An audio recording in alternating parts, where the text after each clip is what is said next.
इस कहानी की लेखिका हैं दीप्ति थानेकर। काला जादू। स्वाति ध्यानस्थ अवस्था में चिल्ला रही थी, छोड़ो मुझे, प्लीज छोड़ो मुझे, छोड़ दो मुझे प्लीज। नेहा ने स्वाति को जगाया। उसने देखा कि स्वाति के हाथों पर उंगलियों के लाल निशान उभर आए हैं। तो दोस्तों, आइए जानते हैं स्वाति के साथ ये सब क्या हो रहा था। लेकिन इससे पहले आपके अपने favourite channel once upon a time को सब्सक्राइब करें। अगर आपको वीडियो पसंद आया तो लाइक करें और शेयर करें। और एक आखिरी बात, बेल नोटिफिकेशन आइकन पर क्लिक करना ना भूलें। सुमित को पता चला कि स्वाति अनाथ होने के कारण उसकी माँ उसकी शादी के खिलाफ है। वो दोनों को ही चाहता था, इसलिए सुमित ने स्वाति से कोर्ट मैरिज कर ली और दरवाजे पर खड़ा हो गया। उन्हें देखते ही सुमित की माँ का गुस्सा बढ़ गया। उसकी माँ उससे बहुत नाराज हो गई और उसने सोचा कि इस लड़की ने ही उसके बेटे पर काला जादू किया है और उसे फंसा लिया है। उसने उन्हें घर में तो ले लिया, लेकिन स्वाति को उसने कभी माफ नहीं किया। कुछ दिन बीत गए और सुमित की माँ ने अपना असली रूप दिखाना शुरू कर दिया। जब सुमित ऑफिस गया तो उन्होंने स्वाति से पूरे घर का काम करवाया। उन्होंने आसपास के सभी लोगों को घर पर खाने के लिए बुलाया और स्वाति से खाना बनवाया और यह सुनिश्चित किया कि स्वाति को खाने का एक भी दाना ना बचे। उसने इसी तरह से कई अत्याचार स्वाति के ऊपर किए। स्वाति को सब कुछ पता चल रहा था, लेकिन वो उम्मीद पर टिकी हुई थी कि शायद किसी दिन उसकी सासू माँ का गुस्सा शांत हो जाए। जैसे जैसे दिन बीतते गए, स्वाति की तबीयत बिगड़ती जा रही थी। एक दिन दोपहर में स्वाति नींद से उठी। गला सूखने के कारण पानी पीने के लिए रसोई में जा रही थी। तभी उसे अपनी सासू के कमरे से कोई आवाज सुनाई दी। वो उस दिशा में मुड़ी। दरवाजा खोलकर देखती है तो क्या, उसकी सासू खुले बालों के साथ बैठी थी। चारों ओर धुआं था। उसकी सासू के सामने नींबू, कुमकुम, एक काली गुड़िया और सुइयां रखी हुई थी। वो गुड़िया को देखकर कुछ मंत्र पढ़ रही थी। जैसे ही उसकी नजर स्वाति पर पड़ी, वह जोर से चिल्लाने लगी, तुम यहाँ क्यों आई हो? मैं तुम्हें नहीं छोड़ने वाली। और जोर जोर से हंसने लगी। यह सब देखकर स्वाति अपने कमरे में भाग गई। उसने दरवाजा अंदर से बंद कर लिया और सुमित को फोन करके उसे जल्दी घर बुला लिया। सुमित घर आया तो स्वाति अपने कमरे में ही थी। सुमित ने दरवाजा खटखटाते हुए अपनी माँ से पूछा, माँ, स्वाति को क्या हुआ? उसने मुझे जल्दी घर आने के लिए क्यों कहा? मुझे नहीं पता, मैं पड़ोस में थी। जब मैं घर आई तो वो तब से अंदर ही है। सुमित की आवाज सुनकर स्वाति ने दरवाजा खोला। स्वाति सुमित को कुछ बताने ही वाली थी कि तभी उसकी नजर अपनी सासू माँ पर गई। अपनी सासू की बड़ी बड़ी आंखें देखकर स्वाति कुछ नहीं बोल सकी। उस तनाव से वो बेहोश हो गई। जब वो होश में आई तो वो दूसरे घर में रहने की जिद करने लगी। स्वाति की जिद की वजह से दोनों दूसरे घर में रहने लग गए। कुछ महीनों बाद सुमित को फोन आया कि उसकी माँ की तबीयत ठीक नहीं है। सुमित और स्वाति माँ को देखने के लिए घर गए। उनकी तबीयत बहुत खराब हो गई थी, इसलिए सुमित और स्वाति ने वहीं रुकने का फैसला किया और वहीं रहने लग गए। 3 दिनों में ही सुमित की माँ का देहांत हो गया। 13वें दिन बाद सभी अंतिम संस्कार की रस्में पूरी करके सुमित ऑफिस में ज्वाइन हो गया। स्वाति भी घर के सारे काम करके सोने के लिए अपने कमरे में चली गई। किताब पढ़ते पढ़ते कब उसकी आंख लग गई उसे पता ही नहीं चला। जब वो जागी तो चारों ओर अंधेरा था।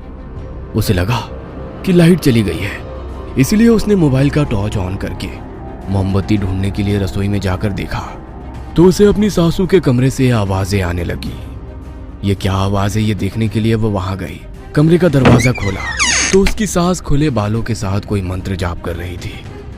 स्वाति वहां से भाग गई और अपने कमरे में आ गई। उसने दरवाजा अंदर से बंद कर लिया।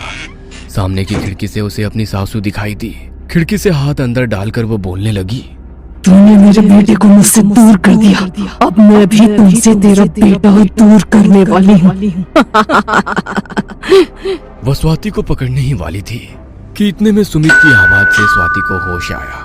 उसे डर डर कर पसीना आ रहा था और वो डरी हुई दिख रही थी। उसके माथे से पसीना बह रहा था और वो घबराई हुई दिख रही थी। स्वाति ने सुमित से पूछा, तुम यहाँ कैसे? इतनी जल्दी ऑफिस से आ गए? मैं बताता हूँ, पहले तुम मुझे ये बताओ कि तुम इतनी घबराई हुई क्यों हो? मुझे बहुत भयानक सपना आया था। सुमित ने बगल में रखी किताब उठाते हुए कहा, हॉरर स्टोरीज वाली किताब पढ़ोगी तो क्या होगा?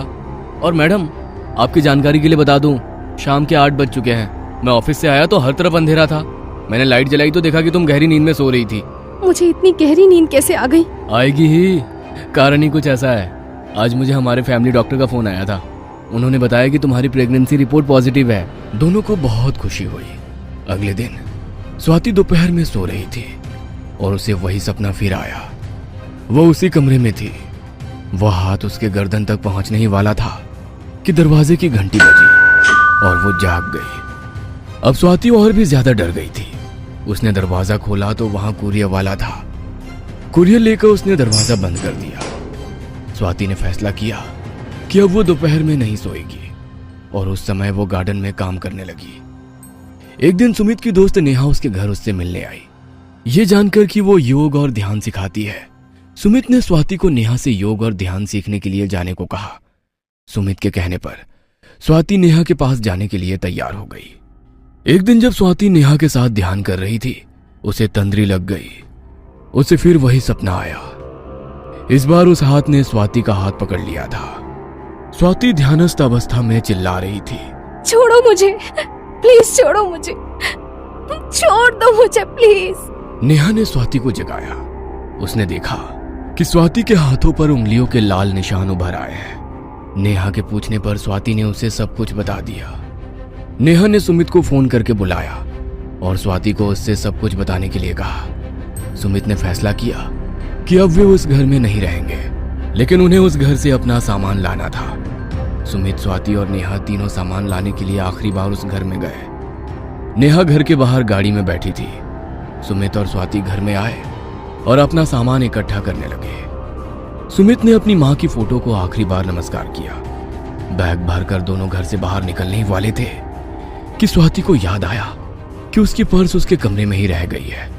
स्वाति ने सुमित से कहा, सुमित, तुम बैग लेकर बाहर जाओ, मैं जल्दी से अपना पर्स लेकर आती हूँ। स्वाति के कहने पर सुमित बैग लेकर बाहर गया और कार की डिग्गी में बैग रखने लगा। नेहा सुमित से स्वाति के बारे में पूछने ही वाली थी कि उन्हें स्वाति के चीखने की आवाज सुनाई दी। वे दोनों स्वाति की दिशा में भागे। स्वाति घर में हवा में लटक रही थी।